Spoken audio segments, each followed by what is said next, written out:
नमस्कार, आप देख रहे हैं मनी सेंट्रल और मैं हूं आपके साथ Vishal Sharma. Small saving scheme Bharat में हाउस होल्ड सेविंग का मेजर सोर्स है। इन स्कीम्स में डिपॉजिटर्स को उनके पैसे पर तय ब्याज मिलता है और इन स्कीम्स पर कितना ब्याज मिलेगा ये हर तिमाही में इसका रिव्यू होता है। तो सरकार ने जनवरी मार्च तिमाही के लिए स्मॉल सेविंग स्कीम्स की ब्याज दरों में क्या बदलाव किया, ये आज के मनी सेंट्रल में डिकोड करने की कोशिश करेंगे। इसके अलावा आज नए साल का पहला दिन है। लाखों सरकारी कर्मचारियों के मन में 8वें वेतन आयोग को लेकर कई तरह के सवाल उमड़ रहे हैं। सबसे पहला सवाल तो ये है कि क्या 1 जनवरी यानी आज से देश में 8वां वेतन आयोग वो लागू हो जाएगा। तो आज के मनी सेंटर में इन्हीं सारे सवालों का जवाब ढूंढने की कोशिश करेंगे। पूरी चर्चा में शामिल होने के लिए हमारे साथ मौजूद हैं हमारे सहयोगी और वरिष्ठ आर्थिक पत्रकार प्रवीण शर्मा सर। आपका मनी सेंटर में बहुत स्वागत है और आपको नव वर्ष की हार्दिक शुभकामनाएं। विशाल, आपको भी नव वर्ष की हार्दिक शुभकामनाएं और हमारे सभी दर्शकों को भी जो मनी सेंट्रल को देखते हैं, सराहते हैं, उन सभी को भी नए साल की बहुत बहुत शुभकामनाएं। अच्छा निकले नया साल। पिछला साल थोड़ा चैलेंजिंग रहा जी। चलिए, केंद्र सरकार ने 8वां वेतन आयोग लागू करने का ऐलान तो कर दिया, लेकिन अभी टाइमलाइन नहीं बताई। लेकिन ऐसा माना जा रहा है कि यह 1 जनवरी 2026 से लागू हो सकता है। अब कब से लागू होगा 8वां वेतन आयोग, इसकी करेंगे पड़ताल। इसके अलावा चर्चा करेंगे स्मॉल सेविंग स्कीम्स की। सरकार ने जनवरी मार्च तिमाही के लिए स्मॉल सेविंग स्कीम्स की ब्याज दरों को तय कर दिया। क्या ब्याज दरों में बढ़ोतरी हुई है या कटौती, उसको भी आसान भाषा में जानने और समझने की कोशिश करेंगे। और अंतिम में चर्चा करेंगे आरबीआई फाइनेंशियल स्टेबिलिटी रिपोर्ट की। आरबीआई ने चिताया कि अनसिक्योर्ड रिटेल लोन जैसे कि पर्सनल लोन, क्रेडिट कार्ड के खराब होने वाले जो चांसेस हैं, यानी जिसको कि आप स्लिपेजेस के नाम से जानते हैं, उसकी दर बढ़ रही है। क्या कहते हैं आंकड़े, क्यों बढ़ रहे हैं स्लिपेज, और इसी को आज डिकोड करने की कोशिश करेंगे। चलिए बिना देर किए फटाफट करते हैं मनी सेंट्रल की शुरुआत। 7वें वेतन आयोग का 10 साल का कार्यकाल 31 दिसंबर 2025 को पूरा हो गया। नए साल की वो शुरुआत भी हो गई। ऐसे में सभी केंद्रीय कर्मचारियों के मन में ये सवाल है कि क्या 1 जनवरी 2026 से 8वां वेतन आयोग लागू हो जाएगा या नहीं। ये सबसे अहम सवाल है सर, और नए साल की उपलक्ष्य में आपसे हम उम्मीद करते हैं कि इसको लेकर आप उत्तर दीजिए। क्या बातें आ रही हैं 8वें वेतन आयोग से रिलेटेड, प्लीज बताएं। नहीं, देखिए, इसको लेके जब से 8वें वेतन आयोग का गठन हुआ, उसकी जब और पिछले साल जनवरी में जब से 8वें वेतन आयोग का को गठित करने का ऐलान सरकार ने किया, तब से इस बात को लेके उम्मीदें थीं कि अब साहब अगले 1 जनवरी 2026 से सरकार वो बड़ी सैलरी का इंतजाम कर देगी जी। उसके बाद से धीरे धीरे धीरे धीरे टाइम बीतता गया। फिर इस बात को लेके एक तरह से बेचैनी पैदा हुई कि आखिर सरकार ऐलान कब करेगी, कब गठन होगा, कब टर्म्स ऑफ रेफरेंस आएंगे, ये तमाम चीज़ों को। और फिर अब रिपोर्ट्स कुछ इस तरह से आई कि साहब 7वां वेतन आयोग का चूंकि कार्यकाल 31 दिसंबर 2025 को ख़त्म हो गया, 1 जनवरी से नई वो बढ़ी हुई सैलरी आना शुरू हो जाएगी, मिलने का इंतजाम हो जाएगा। बहुत सारी रिपोर्ट्स भी आई। लेकिन इसको लेके जो 1 जनवरी से क्या नया वेतन आयोग लागू होगा, इसको लेके जितना कन्फ्यूजन है विशाल जी। वो अभी तक दूर हो नहीं पा रहा है। 2 अलग अलग पॉइंट हैं यहाँ पे वो खड़े हुए नजर आते हैं इस मसले पे पूरे पे। जी सर, दोनों पॉइंट्स को अगर आप समझाना चाहें, और इसके अलावा एक सवाल भी मैं ऐड करना चाहूँगा। कुछ लोग ये भी कह रहे हैं कि अभी तक कोई गजट का नोटिफिकेशन भी वो जारी नहीं किया गया है। ये भी एक समस्या वाली बात है, क्योंकि सभी चीज़ों को लेकर कहा जाता है कि सरकार जब तक गजट में बातों को लिख कर दे ना दे, तब तक लगता है कि मौखिक रूप से कोई आजकल बात मानता नहीं है, सबको लिखंत चाहिए। तो गजट नोटिफिकेशन को लेकर भी रार मचा हुआ है। नहीं, बिल्कुल। अब हुआ ये कि जब शीतकालीन सत्र संसद का शुरू हुआ, तो वहाँ जो सांसद हैं उन्होंने इस बात को लेके सवाल उठा दिया सरकार के सामने कि साहब आप बताओ कि इसको कब से लागू कर रहे हैं। और ये जो सवाल भी सरकार के सामने आया, तो आप समझिए कि सरकारी कर्मचारियों के वेतन, भत्तों और पेंशन को लेके जिस तरह का एक बज़ है पूरा, जिस तरह की एक बड़ा व्यापक लेवल पे ये मसला सुर्खियों में है, उसको लेके सांसदों को ये मसला उठाना पड़ा सरकार के सामने।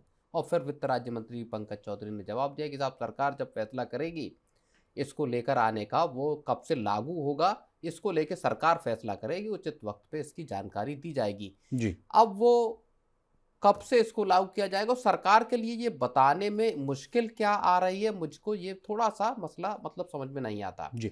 दूसरी तरफ इसका जो दूसरा पॉइंट है वो ये है कि जो पूरा का पूरा कर्मचारियों का तबका है, जो संगठन है उनसे जुड़े हुए, वो लगातार सरकार पे इस बात का दबाव बनाए हुए हैं कि साहब आप इसको सरकार अपने एंड से इस चीज को डिक्लेयर करे। बड़ा कंफ्यूजन है इस बात को लेके कि 1 तारीख से लागू होगा, एक नहीं, एक कार्यकाल खत्म हो गया, जी। अब दूसरा शुरू कब से होगा, बीच में क्या गैप दिया जा सकता है, इन चीजों को लेके बड़ा कंफ्यूजन है। नहीं सर, एक तर्क ये भी दिया जा रहा है कि टर्म्स ऑफ रेफरेंस जो कहा जा रहा है उसमें भी ये कहीं नहीं लिखा है कि 1 जनवरी 2026 से बिल्कुल। जो है सैलरी बढ़ जाएगी। मसला असल में उठा इसी वजह से। जी।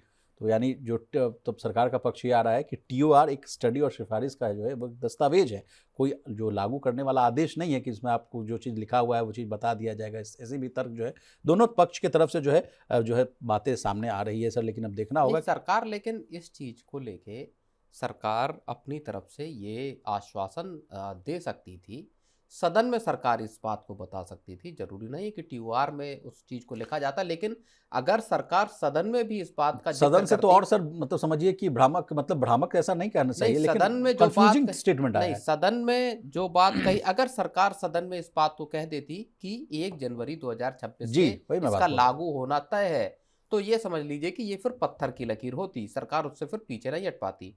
जी, वहाँ से और कन्फ्यूजन वाली जो बात है वो सामने आती हुई दिख रही है सर। सरकार खुद कह रही है कि जब हमको बताना होगा तब हम आपको बता देंगे कि कब से बढ़ती हुई मिलेगी सैलरी। चलिए सर आगे बढ़ते क्योंकि हैं। अब इसमें एक और मसला है, एक मिनट में बात खत्म करूंगा।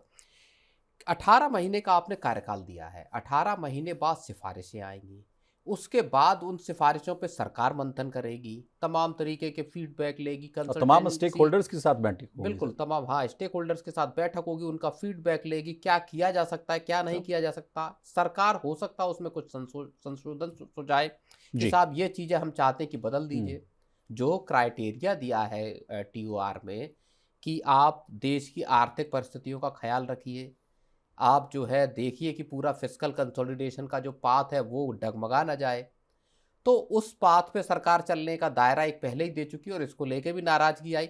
तो अब 18 महीने के बाद सरकार उसको फिर मंजूर करेगी सिफारिशों को, उसके बाद तो ये जो पीरियड है दरअसल ये 2-2.5 साल के ऊपर निकल जाएगा। जी। ऐसे में आस कहाँ बचती, आस इस बात को लेके बचती कि हाँ, भले आप 2.5 साल बाद दे रहे हैं लेकिन इसका इफेक्टिव डेट जो है वो 1 जनवरी 2026 है, तो लोगों को एक एरियर मिलने का उसकी एक उम्मीद रहती। चलिए तो सर। वहां जाके चीजें जो है वो ज्यादा लोगों के लिए बेचैनी पैदा करती है। Exactly sir. चलिए सर आगे बढ़ते हैं। नए साल की शुरुआत से ठीक पहले देश के करोड़ों मध्यम वर्गीय जो है इन्वेस्टर्स यानी निवेशकों और आम नागरिकों के लिए जो है एक राहत भरी खबर जो है सामने आई। वित्त मंत्रालय ने फाइनेंशियल ईयर 2025-26 की चौथी तिमाही यानी जनवरी से मार्च 2026 के लिए छोटी बचत योजनाओं की ब्याज दरों को लेकर जो है स्थिति पूरी तरह साफ कर दी। क्या कहता है सरकार का नया आदेश, जानने और समझने की कोशिश करेंगे प्रवीण सर से। सर, ऐसे भी खबरें आ रही थी कि जो स्मॉल सेविंग स्कीम्स है की जो ब्याज दरें हैं उसको सरकार जो है कम कर सकती है। उसके पीछे कई तर्क दिए जा रहे थे, कमेटी की बात सामने आ रही थी, कहा जा रहा था कि 10 साल से जो है जीसेक यानी जो गवर्नमेंट सिक्योरिटीज़ है उसकी जो यील्ड है वो उसमें जो है गिरावट आती हुई दिख रही है, लेकिन इसके बावजूद जस का तस रखना रेट्स, इसको आप कैसे देख रहे हैं? नहीं, देखिए सबसे पहली बात यह है कि आम जो लोग हैं, करोड़ों जो देशवासी हैं, जो पोस्ट ऑफिस की स्कीम है या जो छोटी बचत योजना है जिनको कहा जाता है, उन पे भरोसा जताते हैं। गांव देहात से बड़े पैमाने पे, छोटे कस्बों से, टियर 3 सिटीज जी। से, उनसे बड़े पैमाने पे पैसा लोगों का लगता है, क्योंकि सरकार की एक गारंटी इन स्कीम्स के साथ है। और अगर यहाँ पे ब्याज कम होता तो ये एक बड़ी मुश्किल होती। ऐसे में जब सरकार ने चौथी तिमाही के लिए ब्याज दरों को स्थिर रखा, उसमें कोई बदलाव नहीं किया है, ये एक बहुत बड़ी राहत आम लोगों के लिए है जो इन स्कीमों में विशाल पैसा लगाते हैं, करोड़ों लोगों के लिए, और ज़्यादातर जो है मध्यम वर्ग के या निम्न तबके के लोग यहाँ पे शामिल हैं। जी, लेकिन प्रवीण सर इसका एक और कारण मैं आपसे समझना चाहूँगा। जो मैंने आपसे प्रश्न पूछा कि कहा जा रहा था कि कम किया जा सकता है, उसको क्यों नहीं कम किया सरकार ने, इसके पीछे क्या आप लॉजिक देख रहे हैं? इसके पीछे देखिए असली लॉजिक यही है कि कि हाउस होल्ड सेविंग्स को है जो हाउस होल्ड 10.1। बिल्कुल, जो हाउस होल्ड सेविंग्स पिछले कुछ वर्षों में 10-10.5% से घट के 7-7.5% पे आ गई। सरकार के सामने इस बात की मांग रखी जा रही है कि बजट में आप ऐसे उपाय करें जिससे लोगों की सेविंग्स जो है वो खराब ना हो। सेविंग्स पे जो बैंकों में जा रहा है पैसा या पोस्ट ऑफिस में जा रहा है, वहाँ बहुत ज़्यादा खराब असर न पड़े। लोगों ने क्या हुआ, ग्रेजुअली, और ख़ासतौर पे बैंक इस बात की विटनेस हैं कि उनके यहाँ लोगों ने डिपॉजिट करने जो है वो कम कर दिए जी। बैंकों में। ज़्यादा रिटर्न चाहिए, महंगाई ऊंची है, खर्च ज़्यादा है, चाहे शहर ले लीजिए चाहे गांव ले लीजिए, अब खर्चों की रफ्तार तकरीबन एक सी होती हुई दिखाई दे रही है। पिछले 1-1.5 साल में अगर आप कंजम्पशन के पैटर्न को देखेंगे तो वहाँ पे भी बड़ी गिरावट दिखाई दी। सरकार कंजम्पशन को बूस्ट देना चाहती है। इसका मतलब ये है कि आपको लोगों को पास जेब में पैसे छोड़ने होंगे जी। और इसीलिए सरकार ऐसे वक्त पे इन स्कीमों का जो ब्याज दर है उसको स्टेबल रखा गया है, जबकि आरबीआई सवा सौ बेसिस पॉइंट की कटौती कर चुका है एग्जैक्टली ब्याज दरों में। जी। तो कर्ज की दरें नीचे आ रही, लेकिन डिपॉजिट्स की दरें, और बैंकों को भी यही स्थिति अपनानी पड़ रही है। जी। एफडी पर अगर आप देखेंगे सीनियर सिटीजन्स की एफडीज पर, तो पिछले महीने दिसंबर में कई बैंकों को बढ़ाने पड़े रेट्स, जी। क्योंकि बैंकों के लिए डिपॉजिट मोबिलाइज करना बड़ी मुश्किल हो रही है। यही चीज जो पैसा स्मॉल सेविंग स्कीम्स में आता है, दरअसल वो सरकार के पास एक लॉन्ग टर्म का कैपिटल आता है। जी, जिसको सरकार जो है सरकार केपेक्स के नहीं लिए खर्च चाहती कि करती है। ये पैसा भी पता चला म्यूचुअल फंड्स में जाने लगे, जी। बाजार में जाने लगे, लोग मजबूरी में आके वहां ज्यादा यील्ड के चक्कर में करने लगे।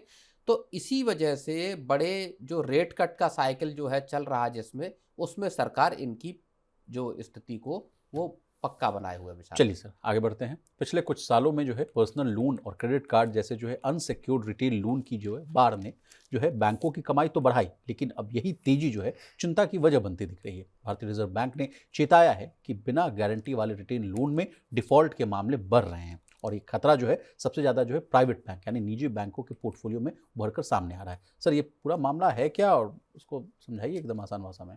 नहीं, आरबीआई असल में अगर आप पिछले साल को भी देख लेंगे और उससे भी पीछे अगर आप चले जाएंगे, 2024 से इस बात को लेके बैंकों को आगाह कर रहा है कि आप अपने रिटेल लोन को या अनसिक्योर्ड लोन्स को यहाँ पे आपको एक बार अपने स्लिपेजेस को देखना पड़ेगा, यहाँ आपको असेट क्वालिटी को थोड़ा सा मैनेज करके चलना पड़ेगा। जी, कुछ आंकड़े हैं सर, तो उसके बिल्कुल। बाद मैं आपको कहानी आगे ले चलूँगा। बिल्कुल। अनसिक्योर्ड जो है रिटेल लोन का जो कुल अगर रिटेल स्लिपेज का अगर मामला देखा जाए तो वो 53% हिस्सा है। प्राइवेट सेक्टर बैंकों का 76% हिस्सा है, जबकि पीएसपी जो है वो 16% के आसपास है। प्राइवेट बैंकों की राइट ऑफ्स या जो ग्रॉस एनपीए है वो 229.7% यानी 229.7%, यानी इसको आसान भाषा में समझे तो यानी ये वो बुरे कर्ज है वो है बड़े स्तर पर जो है किताबों से हटा रहे हैं, यानी राइट ऑफ करते हुए नजर आ रहे हैं सर।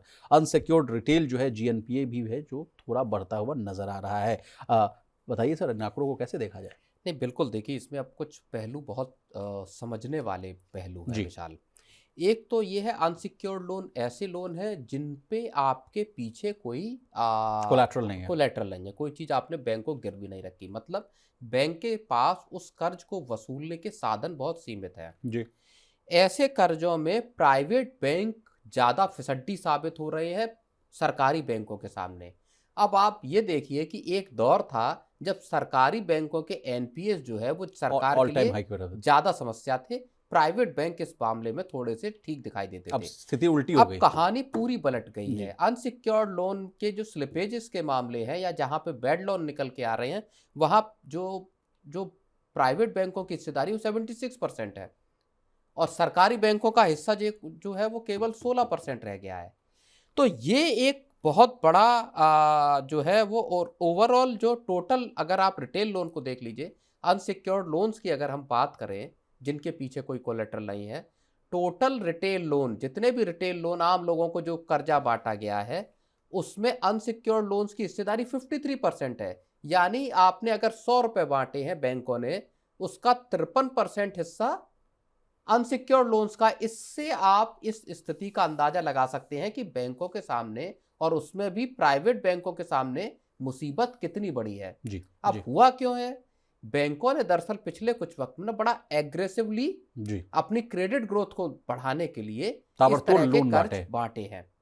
बहुत सारे बैंकों ने क्या किया है कि उन्होंने कुछ सिलेक्टेड एनबीएफसी से, फिनटेक से, उनसे कर्ज अपने यहां खरीद लिया।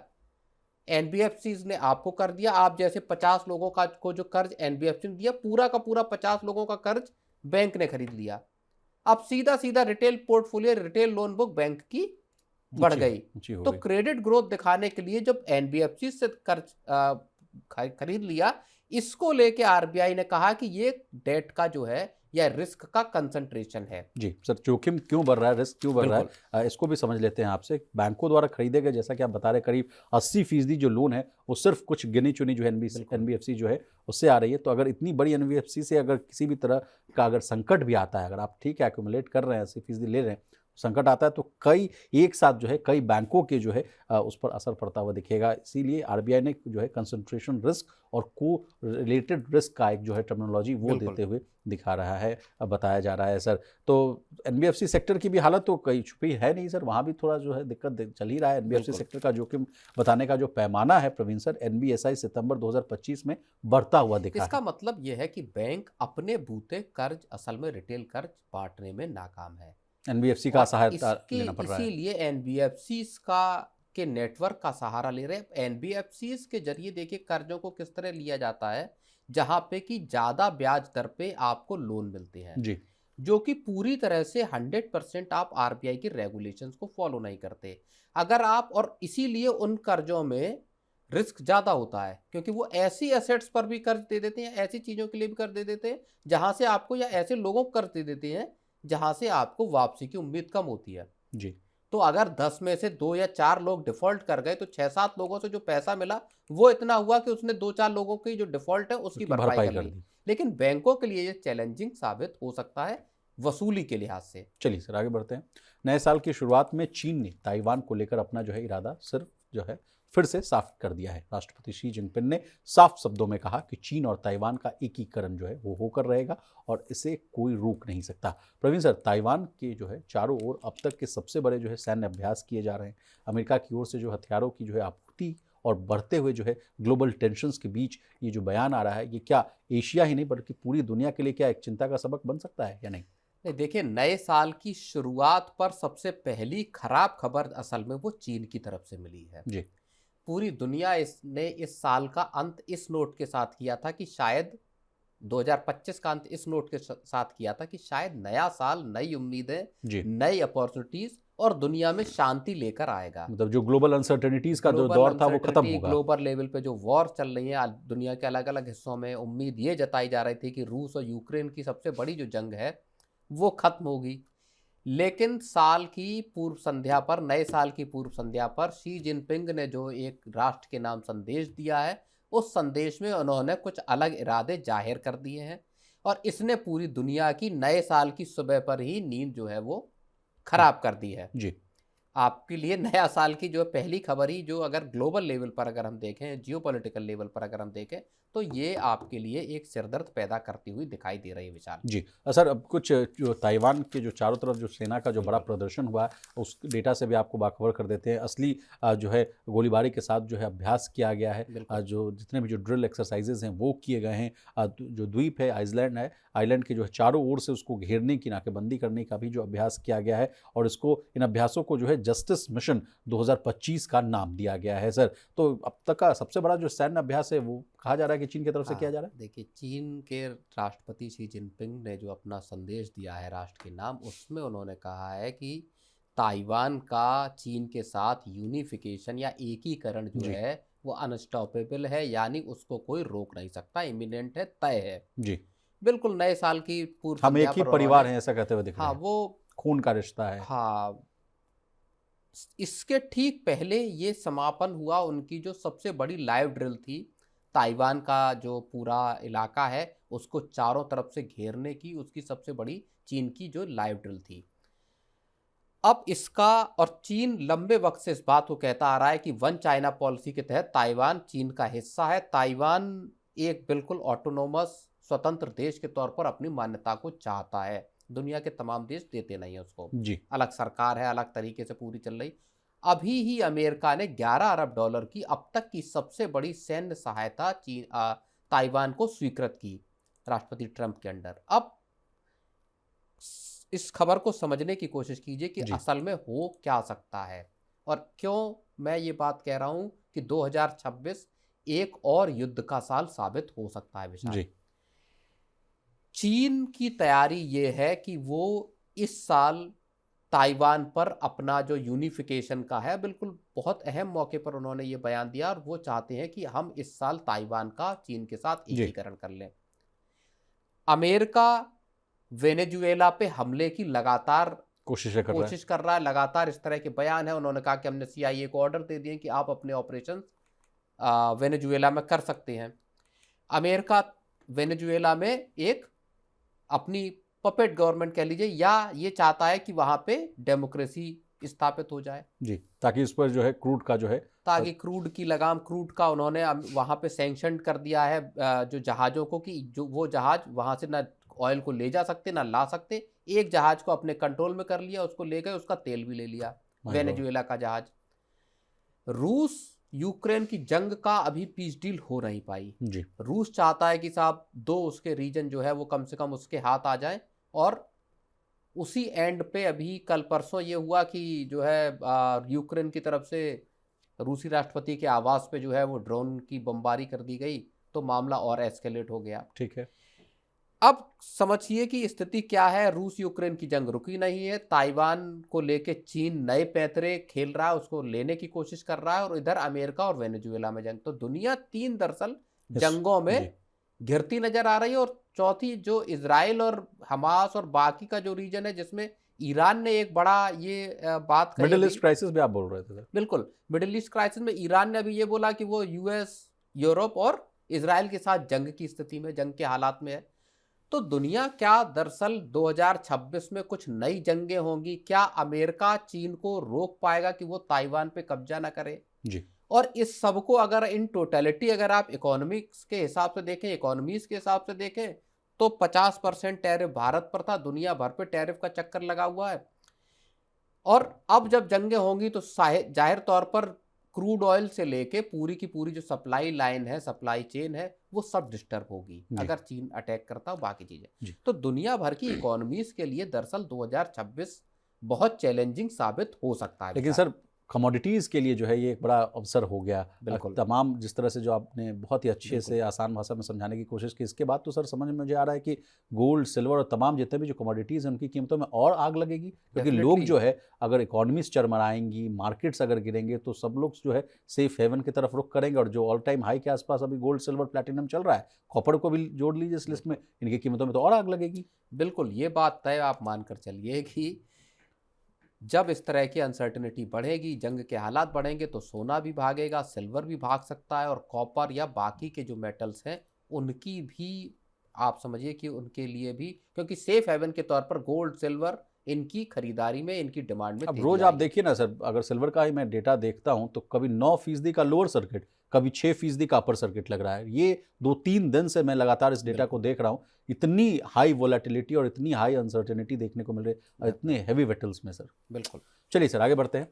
वोडाफोन आइडिया के शेयरों में नए साल की जोरदार शुरुआत देखने को मिली, जब एजीआर राहत और वोडाफोन ग्रुप से हजारों करोड़ रुपए की मदद की जो खबरों ने जो है निवेशकों में जो है उम्मीद जगा दी। लेकिन सवाल यही खत्म नहीं होता, क्या ये जो तेजी वाकई जो है कंपनी की सेहत सुधारने का जो है संकेत है, या फिर कर्ज के बोझ तले दबे वीआई के लिए ये सिर्फ एक अस्थायी राहत है? इसी बीच प्रवीण सर, ब्रोकरेज फर्म जो है एमके की भी चेतावनी आई है। क्या है ये पूरी खबर, आप समझाइए। वीआई वाला मामला है, आपको बेहतर जो है इनके हर एक डेटा आंकड़ों को जो है आप बड़ा अच्छे से डिकोड करते हैं। नहीं, देखिए, आज वोडाफोन आइडिया के शेयरों में रिकवरी अच्छी खासी देखने को मिली, और उसके पीछे एक बड़ी वजह ये आई कि 5836 करोड़ रुपए का वोडाफोन जो ग्रुप है, वोडाफोन पीएलसी, उनकी तरफ से इनको देने का ऐलान किया गया, कितना पैसा हम वोडाफोन आइडिया में डाल रहे हैं। और इसकी वजह से, इसी खुशी की उसमें उमंग में, तो आज कल भी वोडाफोन, तो सर कैबिनेट की तरफ से वीआई को 5 साल का बिल्कुल। मोरेटोरियम देने की बात कही जा रही थी। हाँ, लेकिन वो खबर क्या वाकई में इस हिसाब से पॉजिटिव मानी जा सकती है कंपनी के लिहाज से? क्योंकि कंपनी को, जो हमने कल भी डिस्कस किया था विशाल, कि कंपनी को किसी तरह की एक भी रुपए की मॉनेटरी राहत सरकार ने नहीं दी है। सरकार ने उसके जो जितना जो पैसा था एजीआर का बकाया 87,695 करोड़, जी, उसको उस फ्रीज लेवल कर पे दी। फ्रीज कर दिया। यानी इतना पैसा आपको देना है 2041 तक, जी। FY 41 10 साल का आपको एक मतलब पीरियड दिया है। फाइनेंशियल ईयर 32 से 41 के बीच में बिल्कुल, आपको पेमेंट करना है। हाँ, FY 31 32 से लेके जी। 41 तक। तो 10 साल का आपको पीरियड मिला है, 5 साल का मोरेटोरियम मिला है। जी। इस पीरियड में वोडाफोन आइडिया को अपना पूरा तस्वीर जो है वो टर्न अराउंड करनी है। जी। अब क्या कंपनी उसको कर पाएगी, इसको लेके जाहिर तौर पर जितनी आप इसको लेके उम्मीद बांध सकते हैं, उतना ही दरअसल इसको लेके चिंता की भी बात जी। है। अब मैं पीसीआर से अनुरोध करूंगा कि वीआई का अगर चार्ट वो दिखा पाएं तो प्लीज़ दिखा दें। इसी बीच सर जो शेयर 10 रुपए के आसपास ट्रेड होता हुआ दिख रहा है, उसको लेकर एमके रिसर्च की एक बिल्कुल। बहुत ही नेगेटिव रिपोर्ट है। कल तक जो है तमाम जो कैबिनेट वाली खबर अगर नहीं आ रही थी, उसके बीच जी। में कहा जा रहा था कि सब कुछ बड़ा गुडी-गुडी है, 50% के जो अपसाइड की बात कही जा रही थी। लेकिन एमके रिसर्च की तो रिपोर्ट है, ऑन स्क्रीन मैं बता रहा हूँ, 11 रुपए 67 पैसे के आसपास जो है ट्रेड होता हुआ दिख रहा है। 8.46% के आसपास की तेजी दिख रही है सर। 12 रुपए का लेवल जो है वो टच करता हुआ दिखेगा। लेकिन एमके तो कह रहा है सर कि इसका जो टारगेट प्राइस 6 रुपए, सीधे आधा 50% का नहीं, डाउनसाइड। एमके ने अपनी सेल रेटिंग बरकरार रखी है, रीट्रेट किया है अपनी सेल रेटिंग को जी, और कहा है कि इस लेवल से गिर के शेयर 6% 6 6 रुपए रुपए पे का टारगेट प्राइस 44% एमके का ने दिया डाउनसाइड और का। बहुत सारी चिंताएं उन्होंने इस यहाँ पे जाहिर की हैं जी, विचार। चिंताओं की आपने बात कही है जी। सर, तो उसका भी लिस्ट है। कहा जा रहा है कि वीआई की कमाई जो है, एबिटा बहुत कमज़ोर है। पहली बात आ रही है। कंपनी पर स्पेक्ट्रम का भारी कर्ज जो है, वो अब भी बिल्कुल। बना हुआ है। एफआई 26 में वीआई जो है 75,000 से 80,000 करोड़ का कैपेक्स करने की योजना बना रही है, लेकिन एजीआर राहत के बाद भी कर्ज बहुत ज़्यादा है। कल भी हम लोग सर मनी सेंटर में डिस्कस कर रहे थे कि 2 लाख करोड़ के आसपास का कर्ज है कंपनी पर, उसमें एजीआर वाला भी मामला जोड़ दिया। सरकार को सिर्फ राहत नहीं, बल्कि ये स्पेक्ट्रम कर्ज घटाने का ठोस प्लान जो वो लाना तो होगा। ये यही चीजें हम लोगों ने कल डिस्कस की जी। थी। 50-55 हजार करोड़ के जो केपेक्स की 55 हजार करोड़ रुपए की जो बात थी, वो कहाँ से कंपनी लेके आएगी, जिसका कंपनी ने गाइडेंस दिया। एक बात, जी, 25,000 करोड़ रुपए जो कंपनी डेट के जरिए जुटाना चाहती है बैंकों से, वो क्या अब जो प्लान आया है, क्या इस पे बैंक तैयार होंगे कि आपको कर्ज दिया जाए? क्योंकि इतना बड़ा कर्जा 25,000 करोड़ का अलग और आप पे 87,000 करोड़ की देनदारी अभी बनी हुई है। जी। उसमें सरकार ने ना इंटरेस्ट खत्म किया, ना पेनल्टी खत्म की, ना इंटरेस्ट ना और पेनाल्टी, एजीआर पे और किसी तरह की राहत दी। सरकार ने बल्कि कहा फ्रीज पैसा कर आपको दिया। पूरा देना है, आप 10 साल बाद दे दीजिएगा। हाँ, जी, और ऐसा तब है जब सरकार की 49% जो है वो स्टेक है। जी, तो पहले जितनी रिपोर्ट्स आ रही थी कि सरकार ये करने वाली है, बेल आउट, सरकार सिंपल इंटरेस्ट का फॉर्मूला लेकर आएगी, सरकार 20 50% साल से का लेके 50-60 साल तक का मोरेटोरियम। पीरियड दे सकती है कि इस अवधि में आप इस पैसे को चुका दीजिए। वो सब दरअसल पूरी तरह से स्पेकुलेशन जितने थे वो सिरे से खारिज हो गए हैं।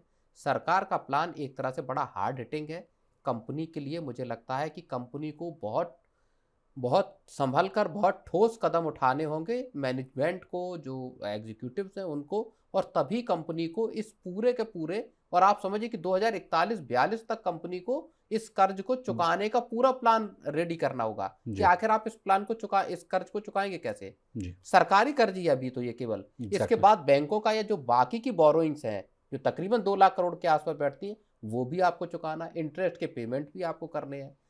जो लोग छोड़ के जा रहे हैं कंपनी को, उनको कैसे रोकना है। तो कंसर्न बेसिकली बहुत ज्यादा है। जो आप सब्सक्राइबर स्लिपेज की बात कर रहे हैं, सब्सक्राइबर्स के हर महीने छोड़ के जाने वाले लोगों की जो तादाद अभी भी है, फिलहाल सर 20 आरपू करोड़ से आपका आसपास 176 रुपए है। 250 रुपए के ऊपर आरपू किसका है? आपका एयरटेल एयरटेल का। का। तो आपको आरपू को 250-300 के लेवल पे पहुंचाना है। क्या आप इस कंडीशन में हैं कि यहां से आप एक टैरिफ हाइक कर पाए? जी, अगर आप टैरिफ हाइक करते हैं तो जनता छोड़ के भागना शुरू कर देगी लोग। जी, तो ये तमाम कुछ चिंताएं जो है वो बड़ी बेसिक है और इन पे बड़ा गहन मंथन करके इसका रास्ता कंपनी को निकालना होगा विशाल। जी। चलिए सर, आपका बहुत शुक्रिया, आपने कीमती समय निकाला, तमाम विषय को बहुत ही आसान भाषा में विस्तार से समझाने की कोशिश की। तो आज के मनी सेंटर में बस इतना ही। इसी तरह देश, दुनिया और बिजनेस जगत से जुड़ी तमाम ताज़ा तरीन खबरों के लिए बने रहिए हमारे साथ और देखते रहिए मनी।